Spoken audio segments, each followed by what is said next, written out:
just setting the scene for kind of why we decided to host this webinar today. So we're delighted to kind of co-host it with our partners DrayTek, who work with a variety of ISPs and resellers in the market to deliver business connectivity and provide products which enable them to do that.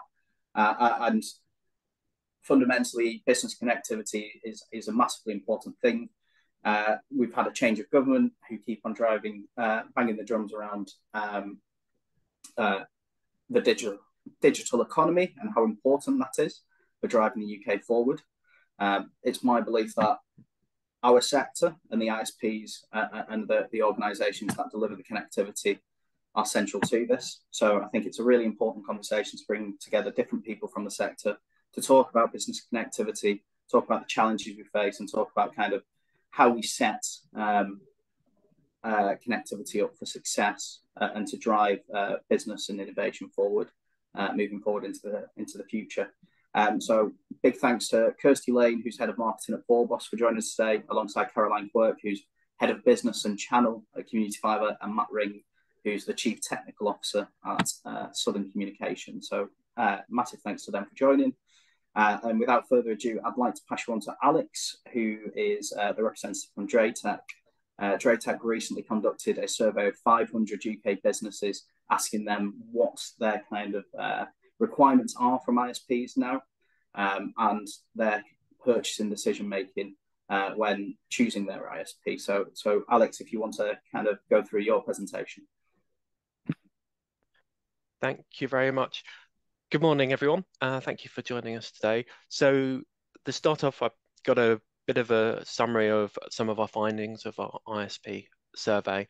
It's no secret that solid, reliable internet access is a fundamental requirement for the day-to-day operations of any business today. As a result, ISPs have a really important part to play in ensuring the success of an organization. And understanding the frustrations and expectations that businesses have of their internet providers is crucial for ISPs looking to retain their customers while also growing their market share. To help ISPs looking to better understand what their customers expect of them, we surveyed the DrayTek community, and our findings reveal what drives organisations across the UK to consider changing ISP, and also what their key use cases are for broadband and their level of satisfaction with their service providers. The agenda I've got is just a kind of an overview of the purpose and methodology of the survey we did, then a little bit of a look at the types of people who responded, and then some analysis of the uses we found that was given, and some of the satisfaction and motivation questions that were answered by the respondents.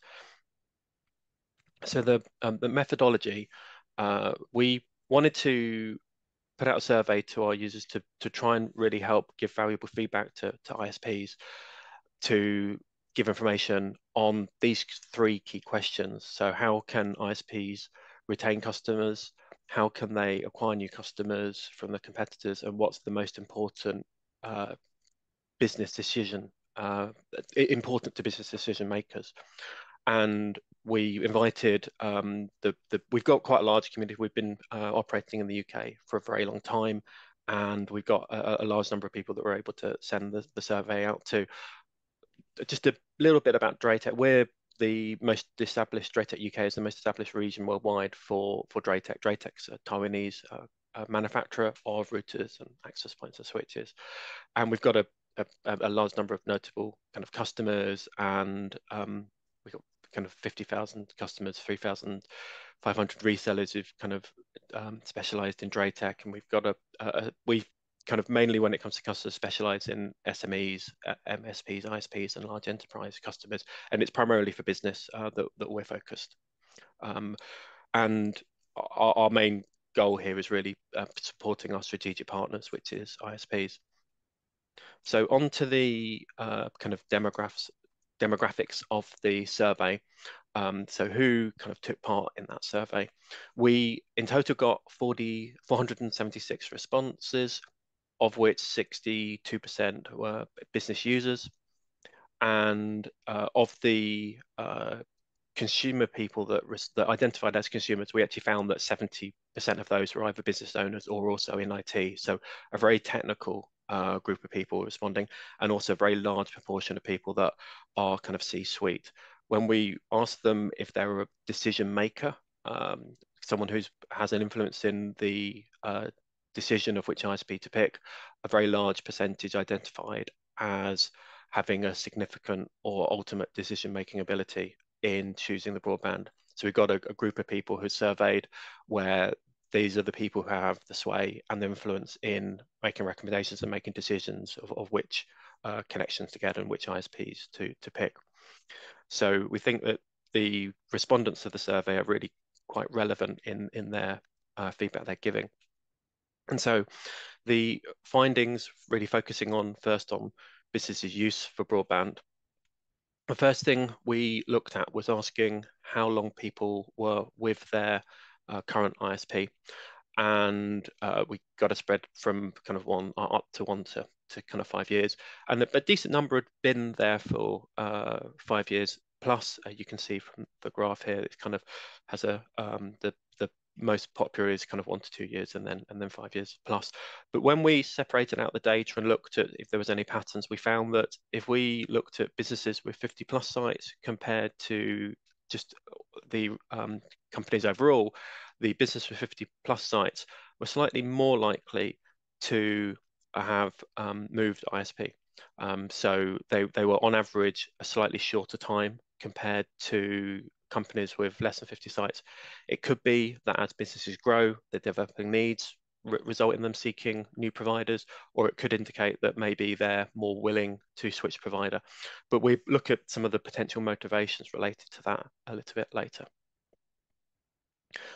We also asked them if they use their broadband for voice services or for their phone line, and we found a very high proportion of 68% said that they did, which I guess is along the trends there when it comes to that, because people have been transitioning away from legacy systems, so there's nothing necessarily surprising on there.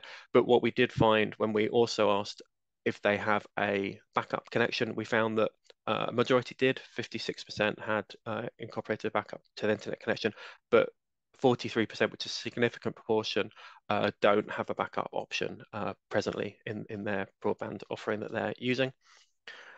And we also asked them what was the kind of important uses for businesses. 70% were saying that cloud applications was one of their top 3.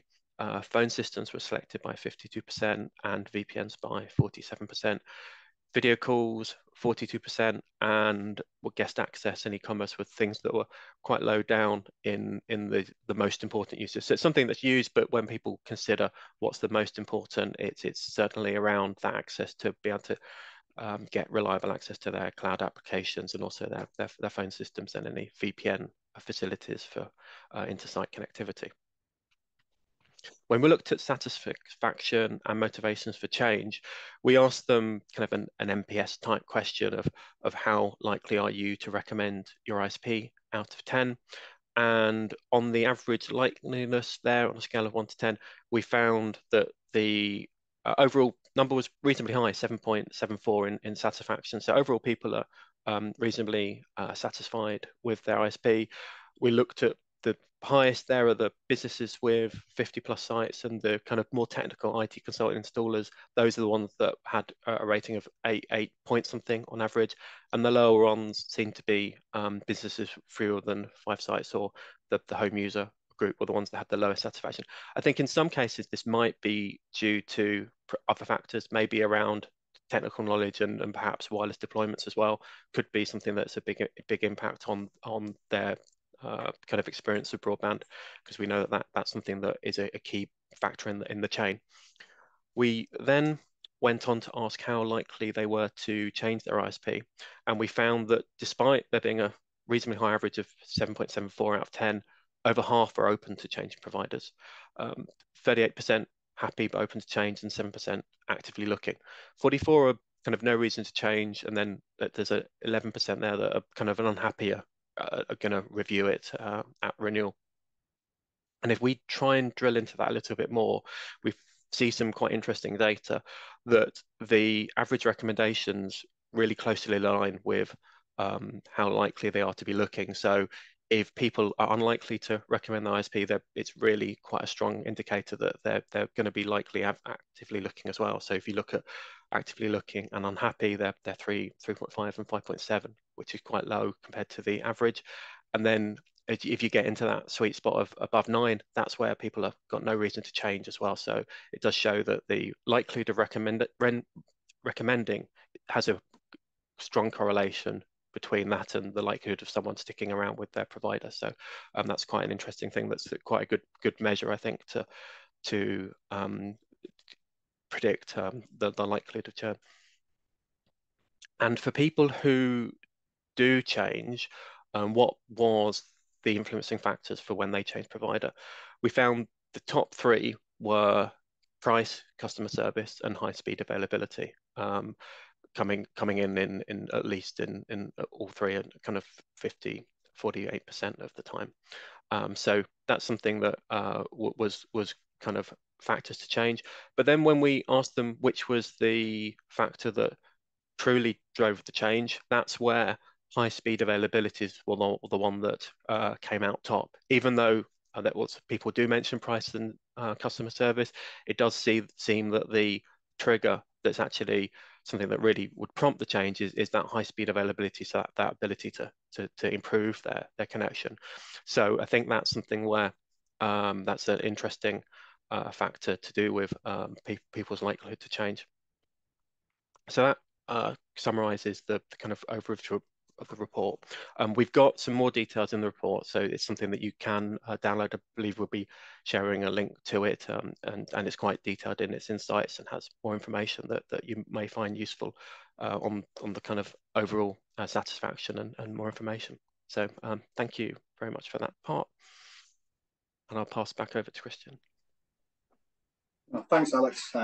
It's really insightful information. I think it kind of sets the scene of, although price is a differential, I think people's minds are somewhat changing when they're coming to purchasing decisions, when they're choosing their ISP and the services provision. So creates an opportunity for people in our sector to try and diversify and try to offer new products and services to drive that uptake, but also to deliver better connectivity for businesses more long term. I think that kind of underpins what we're trying to talk about today and get some expertise from some of our panelists. So without further ado, I'd kind of like to bring in the rest of the speakers today. And before we jump into the first question, it'd be great to get a short intro from each of you, just to let the audience know who you are, your organisation, and kind of interest in business connectivity, and maybe just a quick kind of overview of what your thoughts on the current position of business connectivity is. So Matt, do you want to kick off? Thank you very much. So good morning, everybody. So as I said, Matt Wring, I'm the CTO for the Southern Communications Group. For those of you who don't know much about Southern Comms, we're a full stack provider, UK based. So the majority of our business is in the UK. We're also a layer 2 aggregator. So we run our own core nodes within our network, and then obviously we take services from any of the other last mile providers that may or may not have connectivity in those particular areas.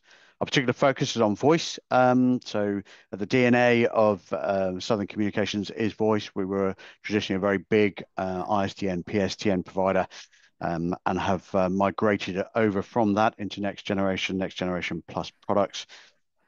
And we run 2 specific voice platforms, which we own the full IP to, around there. We've got about 30,000 customers. 80% of those are SMEs, so sit squarely in that section that the survey was done on, and then you can split the rest of it, the 20%, between medium-sized organisations and very large corporates. And as I say, we have different capabilities right the way up to that corporate space, and we also run that full stack capability. So we're doing not only the connectivity, but the voice over the top of it and the security layers over the top of that. So that's kind of us.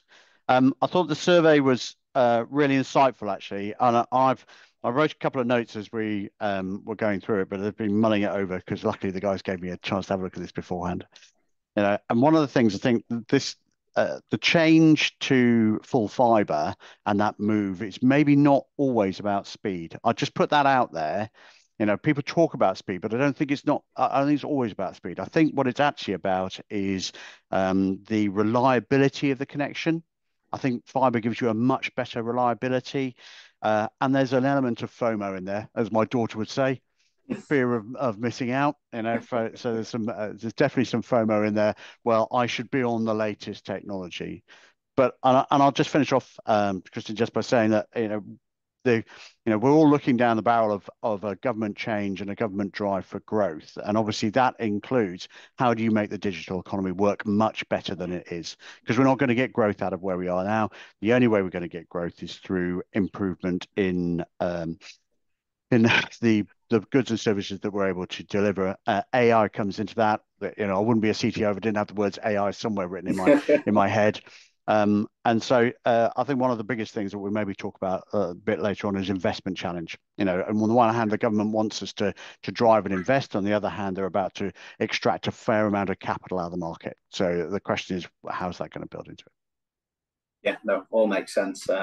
And I think we'll get into a few of the other points you made around data capacity and what actual UK businesses need and what they're looking for. And I do agree with you. There's probably a little bit of that. I want the fastest possible connectivity going, whether that's there at the moment in terms of the need and whether that's going to get to that point. I'm sure we're going to have some differing views on the panel with regards to that. And talking of high-speed connectivity, I'd like to introduce Kirstie, who is working for Vorboss. So it'd be great to get a short introduction from Kirstie. Yep, thanks. Hi everyone. I'm Kirstie. I'm head of marketing at Vorboss. For those of you that might not know who we are at Vorboss, we are an ISP across central London, selling exclusively into businesses. We've actually been around for just over 17 years, but the back end of 2020, we started building out our own network across central London. And the last 2 years have really been about commercializing that. I've been at Vorboss for almost 4 years now, so I've seen it go through a few different stages, which has been super interesting. Completely agree with what you were just saying, Matt. I think speed is often used as a proxy for quality. And it's not so much about provisioning for what you need every day anymore, but it's about provisioning for the peak and having that peace of mind that you will always have enough. And we see that understanding coming through more and more each day. And yeah, that's just a little overview of who we are. And yeah, I'm sure we'll get into some interesting topics as we go through. Thanks, Kirstie. And finally, Caroline, who's joined us from Community Fibre. Good morning, everyone. So yes, I'm Caroline Quirke. I'm from Community Fibre. We are a full fibre broadband ISP working within London and in the last sort of 18 months in the southeast, where we've grown to. We provide full fibre services to both residents and consumers and businesses. I am responsible for delivering services, onboarding, selling to all the business community and looking after that business community throughout the term of their contracts, all their service needs.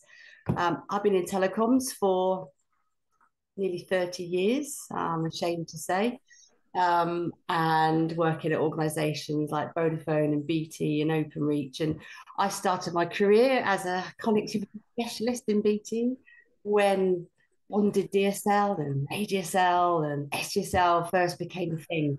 It was very lucrative as a salesperson and it was an exciting time. And I really feel the fibre revolution, as I call it, is the next iteration of technology and connectivity. I think it's really, really important for UK businesses and for the economy. I agree also with what the panel said, that speed is important. And we do have consumer customers opting for 3 gig. I have no idea how or why they need 3 gig, but they have that FOMO, want to do it. And we have businesses opting for 5 gig when their internal infrastructures do not even run that fast. But there is that want to have that type of service, but it's not all about speed. And I think, and we'll come into this, and it's a combination of things, in terms of you have to get the service right, you have to get the speed right, and you have to have consistency and reliability of that service. It needs to be always on.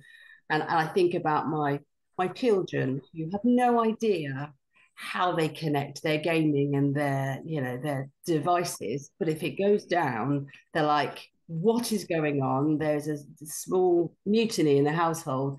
But businesses now are having the same tolerance levels. They just expect it to be there 100% of the time because it's so critical. And it's maintaining that service, I believe, in consistency of service for UK businesses. But we'll get into the discussion. Yeah, no. Thanks, Caroline. Great to have you on the call. And I think I'm going to throw kind of a first question out there, in terms of connectivity and the way we connect, the way businesses want and need connectivity in the post-COVID environment, and how operationally a lot of businesses have changed over the past few years, and digital reliance has become more of a thing. Just throw it as a panel and potentially talk about what have you seen in terms of business requirements and what they're asking for from their internet service provider, and their managed service providers that partner with ISPs, etc. Matt, you talked about Southern Comms being primarily originally a voice provider, but have kind of changed some of what you do in recent years. So it'd be good to hear from your perspective, kind of what you've seen in terms of the transformation of the business connectivity market and the requirements people are asking of you. Yeah, I think so. We talk about it as being a journey from sort of legacy through to next generation plus. And when I talk about next generation plus, what I'm talking about here is the services that the customers now consume are in a service chain, and they don't really care about the components of the service chain. They care about the service. So in our instance, if we're delivering a voice capability to them, if they contact us and say the voice is poor, they don't really understand how that has been delivered through the thing. So in the old days with ISDN and PSTN, you'd have a PBX sitting in your building. That PBX was hardwired to the telephone, and the telephone would connect to the PBX, and there was only one connection that went out to the outside world. That's a completely known entity service path there. There's no ambiguity in there at all. Today, if I provide a voice platform to a customer, typically that's a hosted voice platform, so it's sitting out there. That hosted voice platform is then peered into whichever network is connecting. Well, I don't know that. I have no idea what that looks like. And then the next bit, of course, is it then goes into a router which sits on their side. Hopefully, they've got a firewall. We'll talk about security a bit later on. Then they've got a firewall in that chain. Then they've got a LAN switch in that chain, which we have no idea how that works either. So if I provide them the phone and plug that into that service chain, there's a number of elements inside there that may or may not work. And they may or may not work well. Now, the customer doesn't care. My phone calls are bad. So suddenly it becomes our responsibility to resolve that problem, despite the fact we're not contractually obligated to look at any of those elements inside it.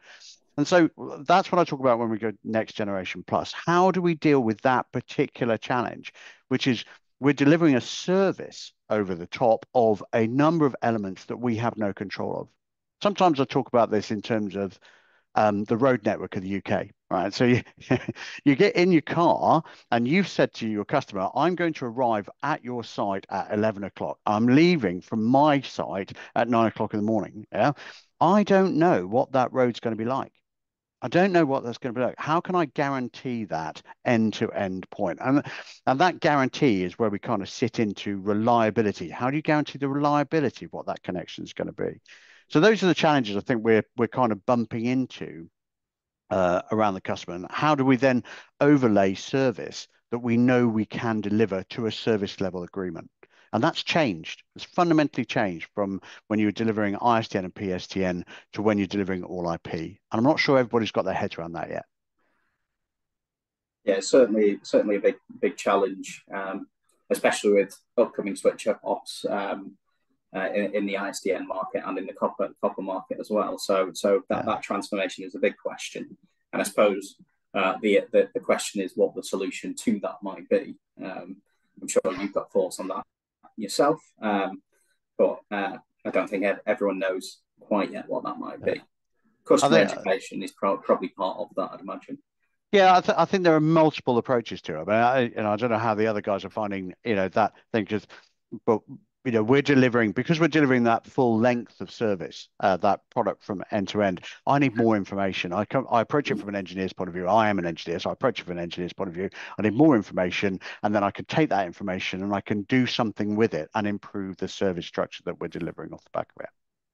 Yeah, and Caroline, I was going to bring you in here as someone who's kind of almost changed or developing the business connectivity from a traditionally a consumer provider to delivering businesses for SMEs and moving towards enterprises. Yeah. What's your experience with that? It's been changing over the years, and that there are certain components, and we talk about. From a community fibre point of view, we operate and own and build our own network, but we work with organisations such as Southern Comms, and we hand off our network and allow them to layer their services over the top. So for us in community fibre is making sure that communication and that line of sight to what we have and what we are doing is very clear to our partners, so that together, when the end customer has an issue, we are identifying and solving that problem as quickly as possible. So we have that need for our partners first and foremost. But in terms of it's complex. It did just used to be price, but now we have to hit so many markers. Customers do want flexibility on their contract terms. They want to opt for a cheaper price for a longer term, but they won't opt that longer term if they don't have certainty on price. So in the ISP world, we've all had to abide to CPI, for example. And what that gives is uncertainty on pricing on a long-term contract. What is my price going to be next year? It's going to be something plus a variable number. Customers do not want that. They want predictability. So we've had to address that and look at applying fixed increases, whether that's a pound, and it's identified up front for them. They do want speed. Speed is an issue, but they don't necessarily need it now, but they want to put something in that in 3 years' time, with the explosion of cloud that will continue, that they can easily scale their business. So it needs to be something they put in now that can scale quickly and easily. And that reliability and always on type of service. And you can't account for everything. Rats like to chew through bits of fibre, and we can't control it. We can put army grade ducting around things, and it doesn't stop everything. So it's giving that reassurance to a customer that we have the tools and the means and the people to respond and resolve as quickly as possible, and giving that just comfort that we can do that. So in terms of fixed time SLA, it's got shorter and shorter as time has gone on, because you do have organisations where you can have 5 gig of multi-gig full fibre.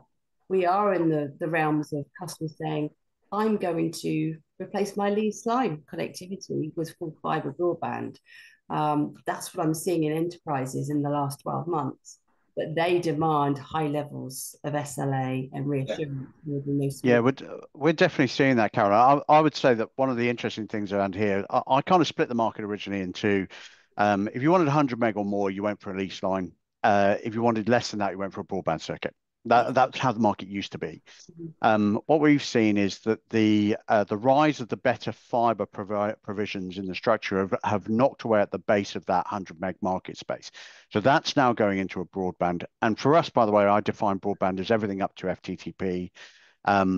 Really, we structure it around that rather. There are some hybrids in the middle there, but we're going to say that they're broadband, and then Ethernet is a kind of pure Ethernet play, and that's moved into the gig space and the 10 gig space. Well, not everybody's buying that, and actually the fibre market, the broadband market's driving itself up. I mean, the Vorboss guys, for example, you're delivering 100 gig fibre now, aren't you? That's your mid London or central London play. And we're really interested in who's taking that across that piece, because and to go back to Caroline's point about reliability and the ability to fix it, the bigger your network becomes, the harder it becomes to be able to fix all of that kind of stuff. And yet at the same time, we're seeing the requirement for true failover. And when I talk about true failover, I don't mean just having two lines so a customer can not use that one and use another one, but the ability to migrate the IP, the public IP address between the two lines, so they don't have to have some kind of fancy DNS round robbing or whatever it is. That true requirement has moved down into the smaller customer statement. Yeah, absolutely. I think there's a lot of parallels that we see. There is, first of all, I'll go back to your point, Caroline, around predictability, and we talk about that a lot in-house. We don't want our customers to have any surprises. We want them to know that there will not be any price rises, that if there is, that we are extremely confident in our network, but if there ever is an issue, that they can pick up the phone and that somebody will pick it up straight away and somebody will take their problem seriously. That they know that if they are going to be compensated, that it's going to be automatic. We want it to be as transparent and as clear as possible. Actually, the ideal is if they never have to talk to us and they kind of forget we exist and the service just runs as it should every day. Also think some really interesting points around there that I think we started to cover about how people buy speeds now. And Matt, you made an interesting point. Yeah, so we offer 10 gigs a minimum, and actually we're seeing the baseline for the type of businesses that are interested in that get lower and lower, like moving down through SME. And I think it does come back to that reliability piece. There's two sides to it, right? It's like having the belief that it's not going to go down, and also understanding and knowing that you have enough throughout the day. It's not just having enough.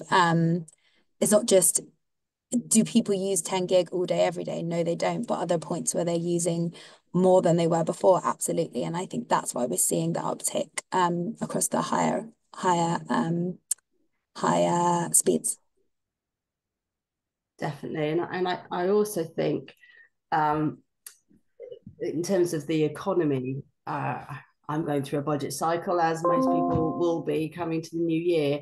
We have to do more for less cost. And I think the way that businesses become more efficient and drive employee productivity is using these cloud services more and more. More engaged employees, more productive employees drives more profit. And so they then come back to that reliance on the connectivity to drive that more for less efficiency. So we're at the core of that business growth as well. And it sounds a crazy thing to say, just providing the connectivity, but it is absolutely critical to the running and the operation of that business day to day. I was just going to say, I'm going to make you laugh, because my builder, I built my own house. So my builder said to me that, Matt, houses look beautiful from the outside, but they only work if the water comes in and the shit goes out. Right. So if you don't have the plumbing right, nothing works. And in fairness, that is the same with the digital economy. If you don't have the plumbing right, nothing works. It doesn't matter how fancy your front end screens are, how good your UIs are, if the plumbing doesn't work, nothing works.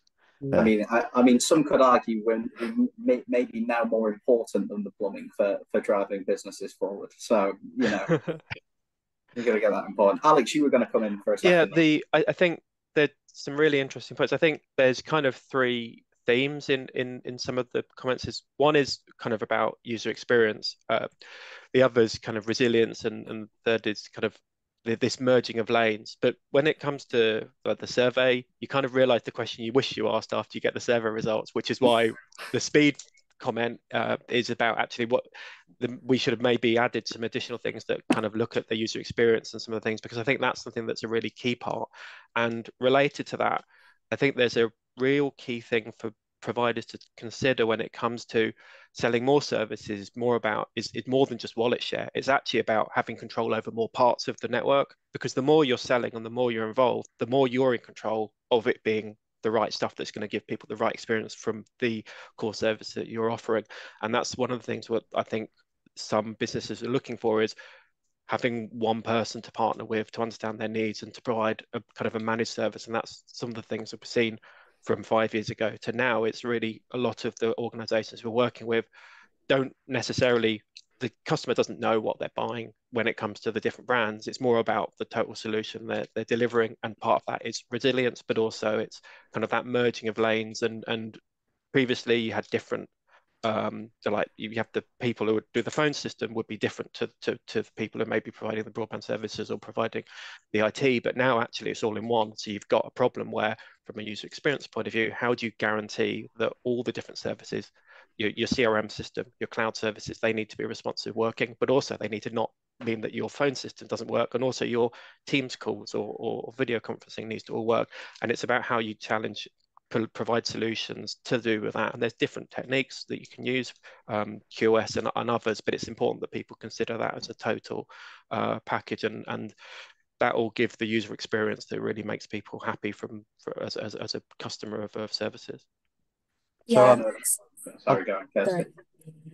I just want to say it's really interesting because we see that from both sides. So obviously because we own and we built our network end to end, customers love that they know that we know exactly what's in the ground. If something breaks, we can fix it really, really quickly. They love that assurance. But then on the other side of things, there are businesses who will just never buy connectivity directly. So that's why we've also chosen to go to market through the channel. But I think it's a really interesting consideration when we were looking at it, because you look at it on the surface and you think they compete with each other, and sometimes they do, but often actually they complement each other because there are businesses that just will always buy in a certain way. So we've tried to address that a direct problem, actually, Alex. Really interesting. So Southern Communications, we're very proud of the fact we've got a very low churn. I mean, a 0.2% churn in our customer base, 30-odd thousand customers, 0.2% churn. I mean, that's really good. Now, how do we fix that? How do we achieve that is quite an interesting challenge. And one of the founders of the business recognized, obviously, this move from PSTN to ISDN, from PSTN and ISDN over to IP early on, and therefore invested in building out an ISP as part of that so that we could control those lanes, as you talked about, Alex. And the result of that is that we have a level of expertise through the business which enables us to at least recognize what the customer's challenge is when they come to us with that particular element. You know, is it the line? Is it the switching? Is it whatever it is? Now, obviously, I don't think anybody's got enough people in their business. And what I would say is there are two major challenges that we're going to bump into, and I'll just throw them out for now, and then we'll come back to them, I suspect, in a minute. You know, one of those is training. You know, there are not enough engineers who know how all the infrastructure works. There genuinely aren't out there, and there are a lot of people out there who say they do, who are trying to put in solutions that clearly do not work. You know, because they've got a little bit of the puzzle, they don't have the whole puzzle in their head. So so that is a bit of a challenge. We bump into those all the time. And the other thing to remember is we're a critical national infrastructure. You know, security is not a dirty word, as Blackadder would say. You know, we need to be really thinking about how we secure the infrastructure that we're using, because that stops the customers working, and that will limit the ability for the economy to grow and for these businesses to grow around that structure. It's interesting about the security, because a few years ago, I thought that with the transition to cloud, VPN would be a lot less prominent, but actually we're seeing people are deploying and designing solutions that have VPN part of it as a core, because it allows you to really control a lot of things to do with vulnerabilities. Because if you've got management systems that people need to log into, they're not intended often to be exposed to the public internet in the same way that a cloud service that's been designed, like there's systems that started their design 20 years ago and it's kind of inherited. So there's some things where those are not services that are really designed to be exposed publicly, whereas new cloud services is designed with that resilience, DDoS protection, all those sort of things. And it's that use of kind of technologies like VPN that's continued and surprised me, because it's something that is still as popular in some ways for some people designing services when it comes to the kind of cybersecurity side of thing, because of like, you can't have an ACL for everything because people on dynamic IPs, people have a mobile phone. How do you get access when people are moving around? Because everyone's a lot more flexible now compared to where they were previously. Yeah, and all of those security overlays come in and matter. What I would say though is that's a bit like locking the car. and being able to drive up and down the motorway. You're nice and secure inside your car. You can't do anything if somebody's dropped the bridge in front of you. Yeah, because the cars aren't going anywhere, and that comes back to the carriers and to, people like Vorboss and Community Fibre, ensuring that their network structure is secure and robust and maintained all the way through. And that's what we look for when we're looking to how we're going to if we're going to partner with an alternative network, guys. I appreciate you don't necessarily like that phrase, but I'm going to say it, an alternative network provider. Yeah, and do they have the capability inside them to look after their network in an effective way for us? And that's one of the partnering questions we get. But ultimately, you're right, Alex, security. How do we overlay those security bits? How do we bring them in? We've brought DDoS protection into the core of our network and deliver DDoS protection to every circuit, whether it's a broadband circuit, whether it's an Ethernet circuit, because ultimately a phone call doesn't work if it's being affected by high volume within the network. And we're phone focused, we're voice focused. And there must be a lot of things you have to consider when implementing these sort of systems, because it needs to learn what is actually normal traffic and what is something you don't, because it's very easy for UDP traffic to be triggered and look suspicious, because it's not very different fundamentally when it comes to the packet level. Yeah, and that's knowledge, experience, and how much of that is out there. As a CTO sitting here at probably the end of my career, as opposed to starting at the beginning of it, I'm sitting here going, so where are the engineering expertise? Where's that coming from? How are we bringing that forward into the market? It's so critical for what we're doing. I know the guys at Vorboss, for example, you set up your own academy to achieve this, because it was just you weren't getting the engineers you needed. Yeah, we absolutely did. When we kind of came to build the network, those years ago, we kind of worked backwards and was like, we need to build this network, and we want it to be meaningfully different to everything that's out there. And to do that, we realized that we needed to train our workforce in a different way. Firstly, because some of the talent wasn't out there, and also because we wanted to correct some bad habits that we'd seen across the industry. So yeah, we literally built an academy in the middle of a global pandemic, which was interesting. And yeah, we've had just over 250 people go through that academy. There's also some really interesting things that come out of that as well, because you end up with a workforce that looks very different to traditional telcos workforces. Which comes with so many benefits, the diversity of thought, the diversity of how we solve problems. And yeah, it's something that we're incredibly proud of. And yes, something that also resonates with customers a lot more than perhaps we anticipated at the beginning. People care about that sort of thing more and more, especially I think because we are dedicated to London.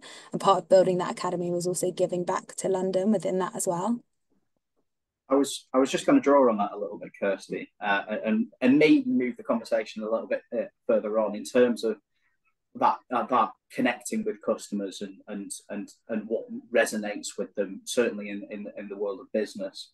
Obviously, Vorboss and Community Fibre to some extent are fairly new to the game, and that there is many incumbents within the business service sector.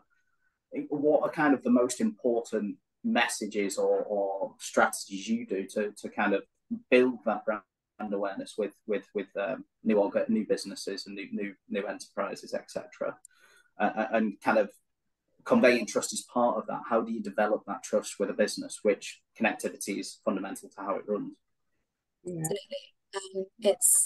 It's certainly a challenge that we came up against. Obviously, there's some really big, well-established players in the market, and we knew from the very beginning that like building that trust and building up that brand awareness was something that we needed to get ahead of really, really quickly. And we're still putting a lot of work into that awareness piece, and a huge amount of that, as you said, is kind of like building that trust. And we often come back to that like predictability piece that we were talking about before. We want to deliver surety to our customers, and whether that's in the form of automatic compensation, no price rises, knowing that you have somebody at the end of the phone when you pick up when they pick up the phone to call you. All of those things are so important in growing that trust. But it's hard, and it's an ongoing challenge, right? I echo that, Kirstie. And I think Matt talked about educating and translating skills to the younger workforce, so it continues. from our perspective, the education of the customers is yeah, you look back 2 years ago, they didn't understand full fibre, and with the greatest respect of our peers and other companies who would say, would you like some fibre?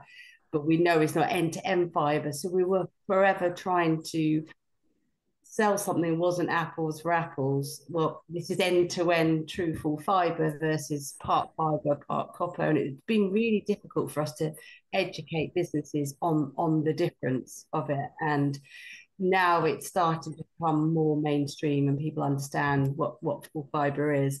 But that really has been our challenge. And I would say the most important thing of building the trust, exactly what you said, Kirstie, is human contact. So in the large organizations that aren't altnets, it's very much, because they're large and they need to do it, it's very automated comms. It's very much, here's some gates we're going to hit, here's an email to update you. So when we started Community Fibre Business, so Community Fibre 11 years in, but really the business part, it's much more embryonic, with 4 to 5 years in.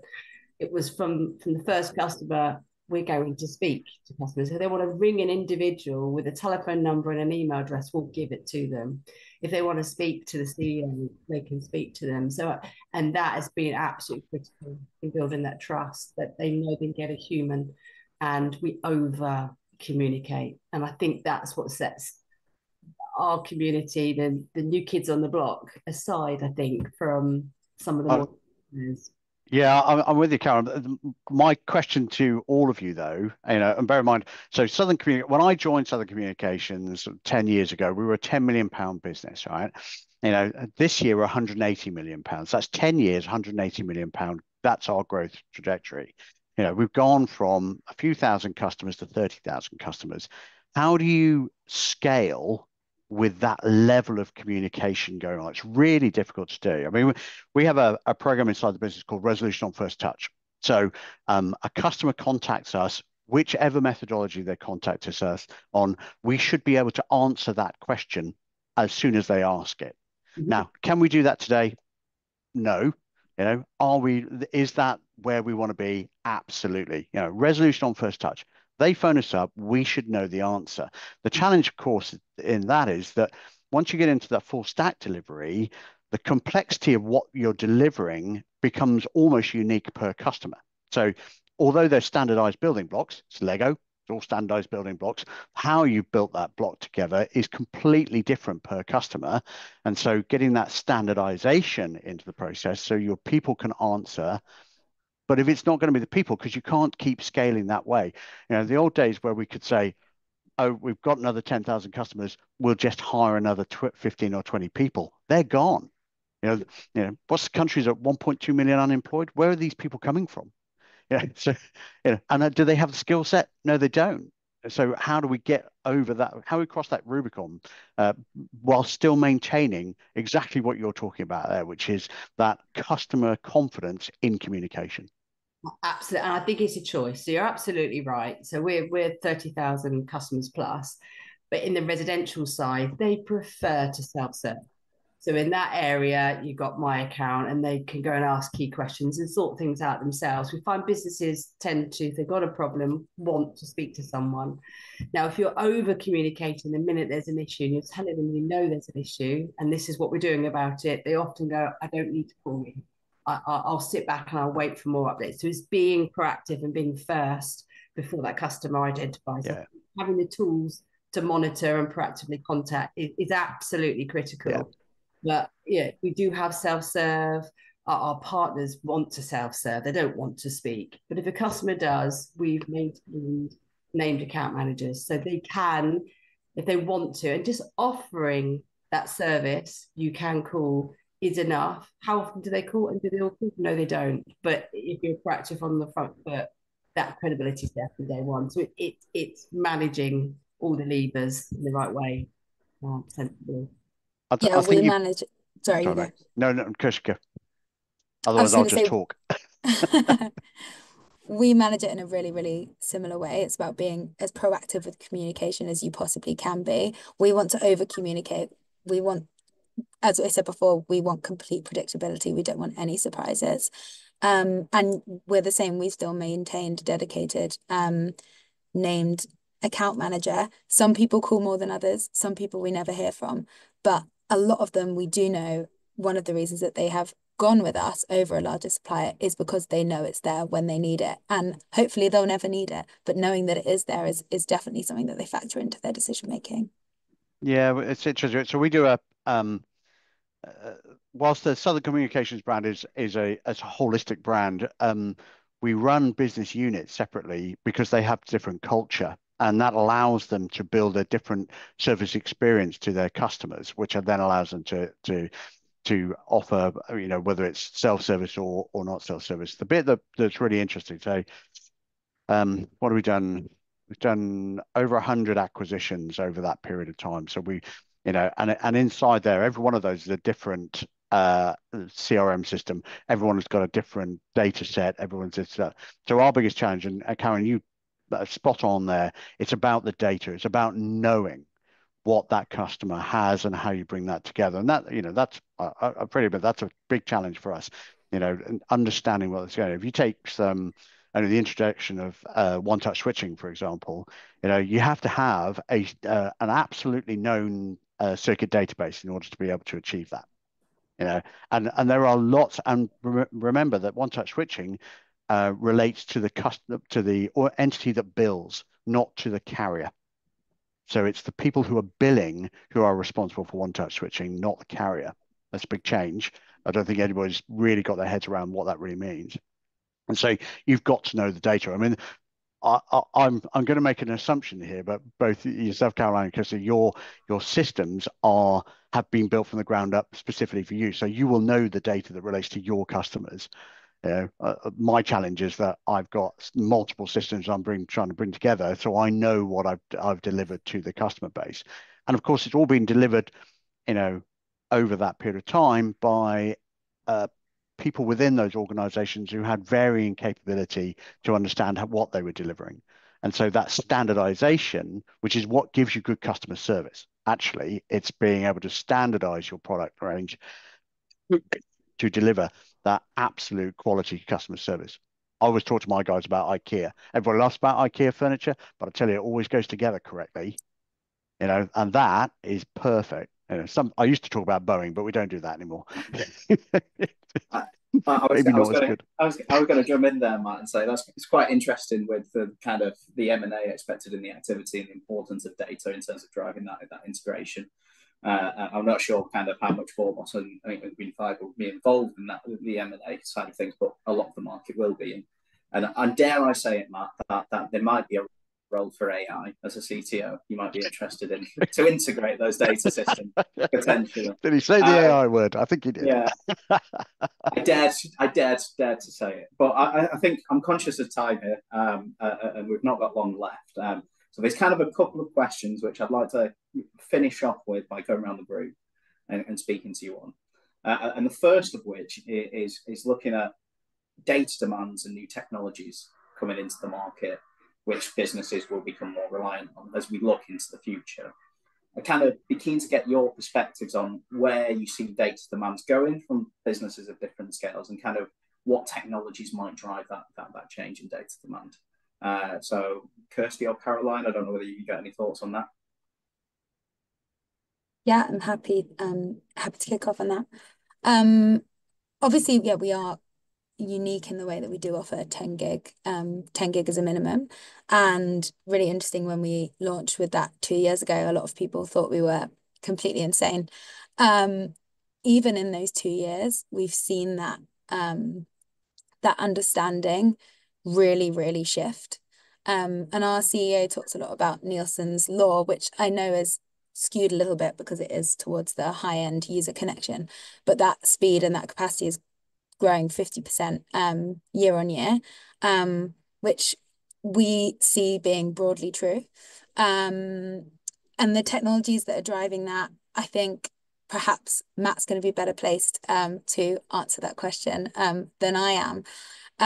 But we've seen the adoption of all sorts of emerging technologies really move from the idea of like they're going to be a concept and they're going to be really powerful, even in the last 12 months, to, oh, people are using these types of things every single day, and they're building them into their everyday flows and processes, is et cetera, et cetera. Also, I know we covered it, but with the everything moving to the cloud, or everything being in the cloud now, if your connectivity goes down, there is nothing that you can do. Like, as an organization, your electricity can go out and you can probably carry on working. If your connectivity goes down, there's nothing that you can do there. And I think, again, the understanding that speed is often a proxy for quality becomes more and more important. Yeah. And I think we've still got a huge, I agree with all of that. And I think all these new technologies and explosion of cloud will continue. But I still don't think we've actually moved as many customers as we should have done by now, the smaller micro and small businesses, off their phone system that runs over broadband. It's still going to turn off. I know that date keeps going back. It was supposed to be 25 and it's now going to be, I think it's 2027, I think now. Yeah, but let's just be clear, that's a graduated endpoint. That's not, it's all going to carry on till then. It's going to disappear by that point. All they've done is move the curve out. Sorry, Caroline. Yeah. No, I absolutely agree. So they still need to do things now. And I think that is been happening for so many years. And it's also BT, I think, going to turn off PSTN network. We still have that opportunity, and we still haven't moved a huge amount of those customers off that copper. So I still think that's going to be the next phase again for the next 18 months, 2 years for us. And then for me, it's providing more of the full fibre as backup to some of the other connections, that if they want to retain more private technology. But yeah, I think we've still got work to do on what we said was going to happen 5 years ago, 10 years ago. I think when it comes to data demands, I think that with 10 gig, that feels like that's going to be quite enough for a lot of organizations as a top. So I think that actually that's going to be good from that point of view. So I mean, you can't predict the future, but it doesn't feel like there's a lot of things that are going to tax the bandwidth that means that that's not good enough. It feels like that's a really good place to be. But the bit where there is the tax, I think, is going to be some of the stuff around needing to upgrade switching to be 2.5 gig Ethernet, because if you've got faster speed, you then need to move to Wi-Fi 6, Wi-Fi 7, and there you get the bottleneck where actually a gigabit port isn't good enough on your switch, and you need to then be looking at upgrading the infrastructure to 2.5 gig Ethernet, because people are increasingly using wireless, not plugging into docks and things and moving around, and that's where people are starting to get the worst experiences. It tends to be like when you look at people who are kind of glitching every so often, it tends to be when they're kind of moving around, because then they're relying on some of the wireless side, and it's something that's possibly not the area of focus where it's been upgraded. Or when people look at things, they just look at how many ports I need. They don't necessarily go, oh, have I got the right PoE budget? Have I got enough 2.5 gig Ethernet or 10 gig Ethernet things on that side? Because then it's letting them down, and it's kind of, you've got the broadband side, but then there's other bits and things in that chain that need to, I think, catch up with where broadband's very quickly going to. And also when it comes to the router capability, that people will have to do some refreshes, because some of their equipment may find that the broadband speeds quite quickly exceed some of their kind of firewall throughputs as well. So that may result in some refreshes that side. Yeah, and do you know what, Alex? I'm seeing all of that. So sorry, I work in analogy, so I'm going to do that. So when Henry Ford invented the Model T Ford, that everybody was driving that around on cart tracks, but they very quickly realized that was a bad thing to be doing. Faster car, better car, but the roads are rubbish. So we've got to improve the roads. Start to improve the roads, improve the cars, improve the roads, improve the cars, improve the roads, improve the cars. There's a kind of a bit of a perfect storm rolling in here at the moment that I don't think our customers have got their heads around yet, but we really need to be getting across, and that's for everybody sitting on this call now. And that is the Telecom Security Act obviously has come in, and if you take a really good look at what that is trying to do, it is trying to improve the security through the service path, and that includes onto the customer's side. And at the same time, Alex, as you're saying, with the increasing capacity and speed that's going on, what we're finding is we're going into customers, we're realizing that they've got a switch that they put in there 15, 20 years ago. And they're wondering why the quality of their service is bad. So actually, there's a real opportunity here. In some ways, I think it's a bit like the Klondike years of Y2K. You know, there's an opportunity to go in here and sell a lot of hardware, you know, because there's a lot of people who don't have it. Now, one of the challenges, of course, that come around there is the cost of change. You know, the capital cost of change is going to be difficult for these customers to understand. They're going to have to really sort of drive themselves into it, and the way to help around that is to get us as providers to work out how to give them a commercial, you know, case to be able to do that. So whether that's with financing, structuring, whatever we do around that, that also comes into it. And there's the a willing. final, sorry, good. Sorry, mate. I was there just going to say, yeah. The one final thing is this bandwidth question is important, and Kirstie's right. It will continue to grow in size as our systems start to move forward into real-time information transfer, because that's not where we are today, but we will be as we move into AI. There we go, said it again. You know, real information transfer starts to become important, and the underlay of your data transfer within your circuit is not about who's browsing Facebook. It's about your systems communicating with each other across that connectivity, and the ability to split that down into potentially into maybe VLANs or structure around it. How do you do that? You know, how do you extend it? You know, maybe we look at VXLAN becoming a more prevalent to the end point as opposed to a data center point, because obviously the challenges of running layer 2 and layer 3 over a wide area network. There are a lot of things in there that us as engineers have to sort out so that the customers will get the experience that they're after. And one of the challenges there is the willingness for people to invest. And one of the things that, if I look back 5 years, is something that, as a consequence of people working from home more, is finding their consumer grade broadband goes down, and then actually they end up finding that the 4G is sometimes good enough. And what we've seen is that more recently, the last couple of years, we've seen a more willingness for people to invest in a router that incorporates a 4G, 5G failover, because people have actually seen it and used it, and then actually experienced the lines going down. And it's often the thing that people only pay for something once they realize that something different. And the challenge with some of that infrastructure side of things is actually getting people getting enough word of mouth around, and actually people having examples of upgrading their infrastructure and then finding that actually it's worth it. It's really paid it in efficiencies that they gain from their user experience. But let me give you, so you're spot on, but here's what I think is interesting about that. So yes, the failover, the ability to failover from say your broadband circuit to a GSM SIM of some sort and transit out that way. All perfect if all you're doing is browsing out to the internet, because in effect what you do is you go from a fixed IP address to a CGNAT. You know, you've changed location as far as the internet's concerned, but it doesn't matter because you've initiated the process outbound. When we get into this real-time information flow, that's not going to work. So you're going to have to identify how you can layer 2 all the services together and maintain a single IP address, single known location for the inbound. Yeah. And that's up to us engineers to try and work out how to do that for customers. That's why, like, the best way of doing 2 fixed line things, and then you look at how do you do BGP, GRE, other sorts of updates, and working, because you want it as seamless as possible and a nice end-to-end solution. Yeah, I think that's potentially. I'm very conscious of time. And we got into some very detailed engineering conversations there. But sorry, I expected it to happen. And I'm conscious, people have got other priorities for the day. But I think there were some really interesting points throughout that conversation about kind of that building trust, building that resilience, and future-proofing the networks, which I think us as a sector can work towards. I think there's potentially a role for government to encourage investment to ensure we can still deliver that connectivity.